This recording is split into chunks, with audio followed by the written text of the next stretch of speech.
All right. Well, this is a continuation of an educational little series that I have here on real estate in particular.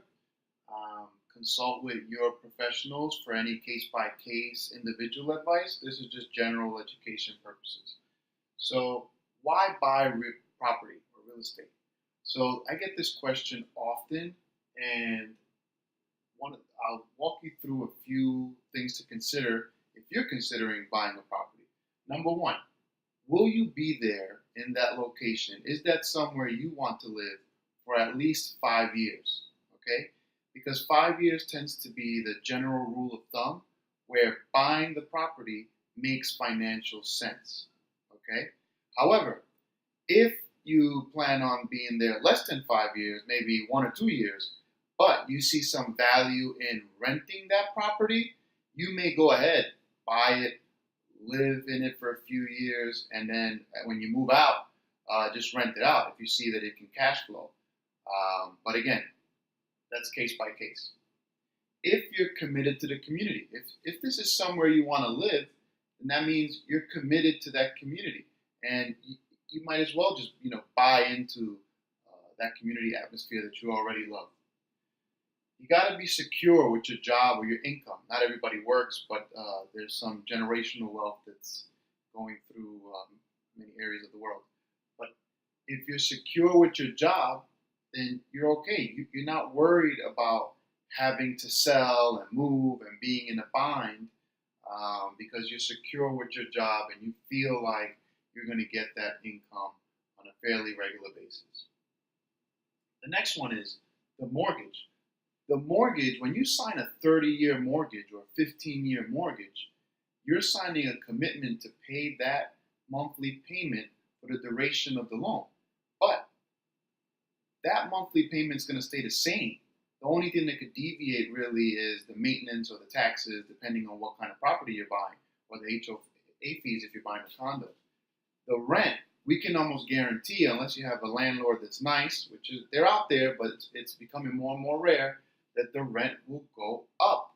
And the reason the rent's going to go up is because the landlord is going to be battling inflation. If he does not raise the rent, he's literally going to be losing or making less money as the years go on. Equity. So equity is a big piece because that's something that you're going to be able to pass down through generations. That's something that you can be more flexible with. Once you have equity in a property, you can pull it out, you can refinance, you can use it as collateral. So it just gives you a lot more flexibility. And somebody is going to be paying down a loan because odds are the landlord, for tax purposes, is going to have a loan on his property, and someone's loan is going to be getting paid down. It's better that your loan gets paid down than the landlord's loan, right? Having a mortgage is a simple form of leveraging. I mean, even if you're doing a conventional loan, which will require about 20% down, that means you're still borrowing 80% of that loan. So you're still leveraging. It's a very simple form of leveraging.